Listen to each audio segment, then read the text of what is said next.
Hey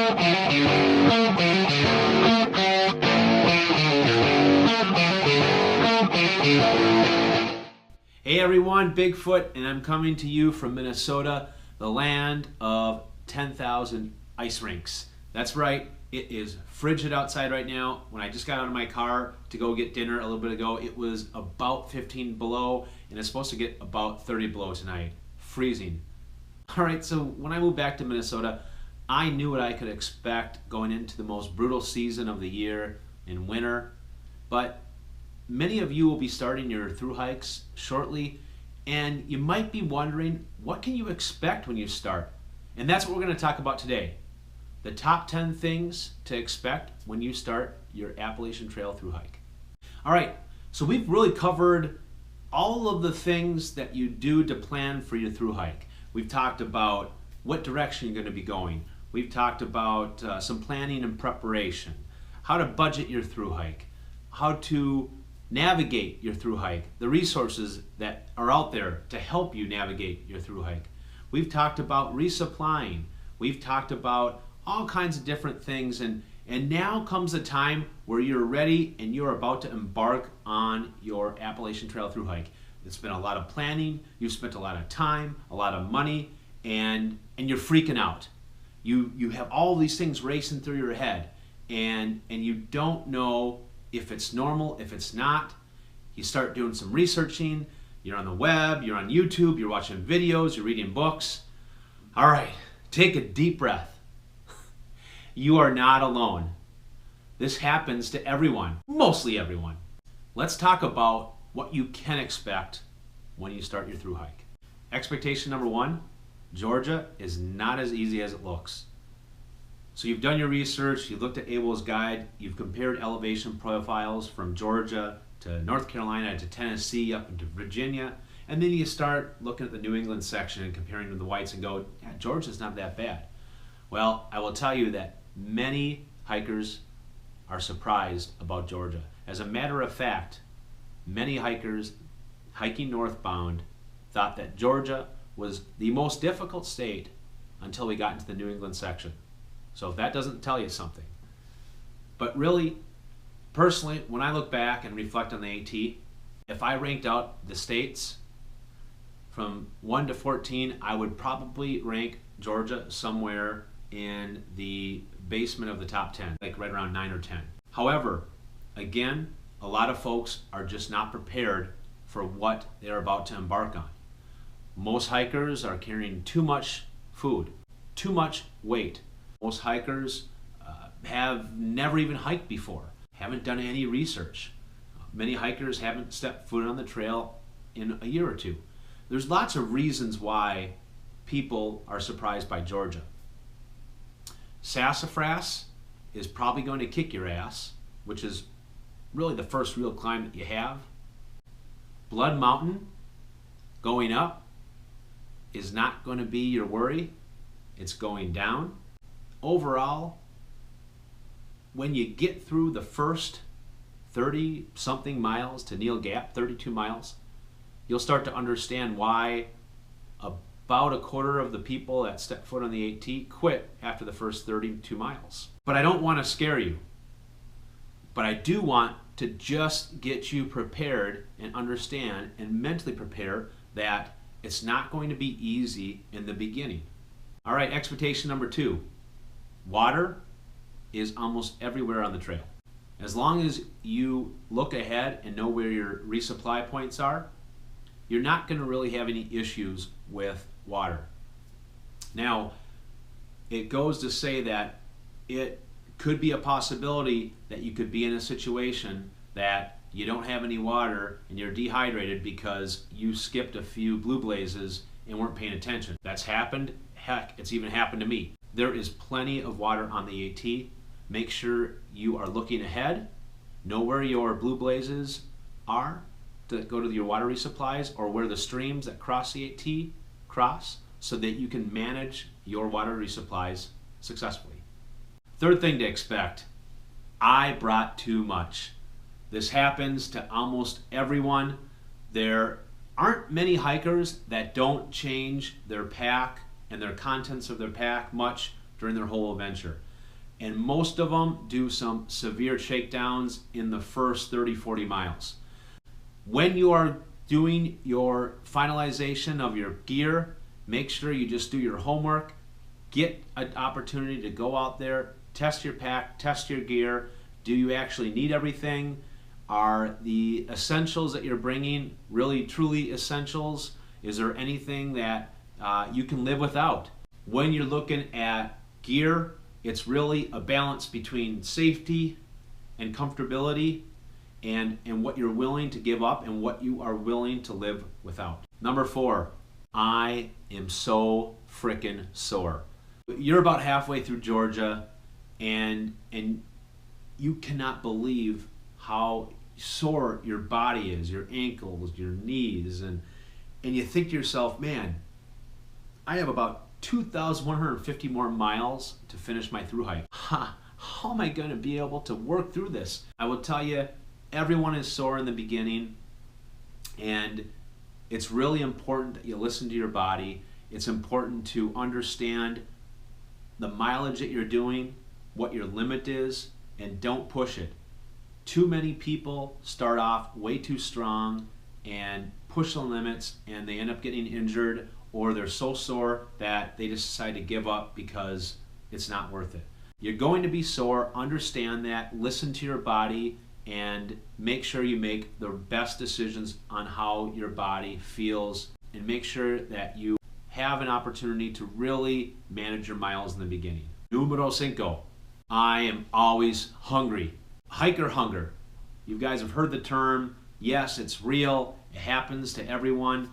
Everyone's a little bit different when their hiker hunger starts setting in. Mine actually took quite a while compared to most others, but I would say a lot of people are starting to see that somewhere in the first week or two of their journey. What's important here is you're listening to your body. You have a good balance of carbs and protein and fats in your diet, but you have a steady flow of calories going into your body. For me, I ate about every hour. It's important to continue to refuel your body even during the times when you might not be hungry. This will prevent you from really crashing, feeling like crap, feeling lazy, having to take tons of breaks, and it's just really important that you continue to manage that. That will help your endurance, that will help your energy level, and that will help you hike your miles. 6, 8 hours of sleep is not enough. Yeah, you're gonna find that you're gonna sleep a lot more than you ever have on the trail. You're walking a lot of miles, you are just putting all of this energy, you're climbing mountains, and you're tired. You are tired. You cannot wait. You think about a majority of the day, man, I cannot wait to lay down and rest.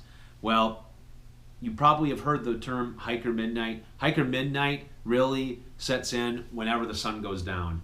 A good way of putting what that means is quiet hours. So once the sun goes down, that's typically quiet hours in camp, and that's when most hikers go to bed. I will tell you, when I was on the trail, I was getting somewhere between 9 or so hours of sleep. Sometimes I got as little as 7, but I would say 9 or 10 hours of sleep. At least that's what I tried. Most hikers are probably going to sleep somewhere between 9 to 11 hours at night. Some folks might even sleep more than that, but 8 hours of sleep you're gonna find is probably not enough sleep. All right, my 7th thing is a real stinker, and that's digging poop holes. Yeah, you heard me right, digging poop holes. When nature calls on the trail, you might not always be by a privy or a bathroom, a toilet, whatever you want to call them. So there's going to be many times that you're going to have to do your duty out in the woods. To do this, you are supposed to dig a hole 6 to 8 inches deep, 4 to 6 inches wide, to do your duty into. And then when you're done, you fill it back up with the loose soil and you leave. Most hikers are going to honor this system. I always did. And it's important that you do this because this will prevent and avoid the norovirus from happening on the trail. A couple years ago, norovirus was a serious thing on the trail. A lot of people weren't burying their poop. And when you had a lot of rain and things like that, It would wash the waste into the rivers and the streams. That's where we drink from. I will tell you, it's really important that you do dig the holes. It's a pain in the rear end. When I could avoid it by going to a privy, I always would, but it is a pain in the butt. When you're digging the holes, it's not like you're digging in your garden. There's rocks and roots and all of those things, so it's just a pain in the behind, literally. It's not fun, but you just learn to do it. That's just life on the Appalachian Trail. Number 8, you're going to find that being in town is a real privilege. On the course of your entire journey, your pilgrimage from Georgia all the way to Maine or Maine to Georgia, you will start to understand how simple life is. What we have in life is not really necessary. We have all these material things that make us feel good and are important to us right now, but when we're on the trail, we start to forget why we really even need those things. In the beginning, it's going to take a while for you to adapt to trail life.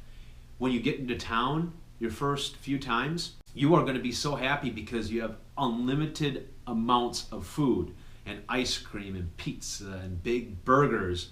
You can go to the bathroom as many times as you want sitting on an actual toilet. You can flush it. Pretty cool. And you can shower. And the point is you forget about how easy we have it in normal life. And it's going to be fun. It's going to be exciting. And for a lot of hikers, they start to tack on some 0 days just because it's hard to leave town at first. The 9th thing is trail magic is really freaking magical. You are going to have trail magic all the time. Your first few states, you're in these hiker bubbles, everyone's down there, and most of the time, a lot of people are going to accommodate to those big hiking bubbles because of all the people that are in the first 400 or 500 miles. There are going to be times that you will be spoiled with trail magic. It's always a good rule of thumb to never expect trail magic and never resupply expecting that you're going to have some sort of trail magic. The least you expect it, the more special it is, but no matter what, it's always going to be special. All right, my 10th and final thing is everyone is in the same camp. No pun intended. What I mean by that is you are going to find that there's a commonality with almost every person that you're going to run into on the trail. It doesn't matter what your level of fitness or how light your pack is, how heavy your pack is, how much research you did. You're going to find that everyone on the trail are going to have to overcome a lot of the same barriers. And you're going to find when you're talking with hikers, you're going to share these things. You're going to figure things out together. So don't feel that you're stupid because you didn't know how to throw up your bear bag or how to pack your pack or a different way of setting up your shelter. You know, you're going to learn all on the trail, and we do it all together. All right, so that wraps up my list. One last thought that I want to leave with everyone is you're going to have bad days on the trail. Every single person has bad days. The best cure for bad days are to take some time off the trail. These are the best times to take a 0, to collect your thoughts, to just take it easy. A lot of times we live in this moment of how we feel, and we make irrational decisions based on our immediate thoughts we feel at this current moment in time. You have spent so much time, energy, resources, money getting prepared to hike this incredible journey from Georgia through 14 states all the way up the East Coast to Maine. Don't make an irrational decision because you've had one bad day. One of the best cures for me was waiting until I got to the top of that next mountain, take my pack off, and sit there and just live in that moment. It didn't take me very long to realize why I did this journey. All right, everyone, so that wraps it up. I hope you found it valuable. Don't forget to hit the like button below if this was helpful. We are going to start shifting from our preparing and planning stage of the AT to the actual experience of through hiking the Appalachian Trail. So look forward to my next sighting on that, and don't forget to always follow Bigfoot. See ya! So when you're going to the bathroom on the Appalachian Trail, you do need to dig a hole when you do your duty. All right, so when you are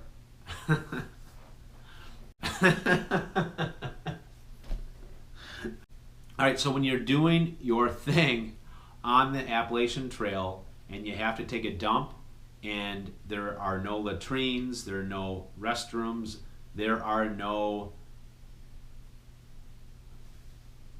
So when you are...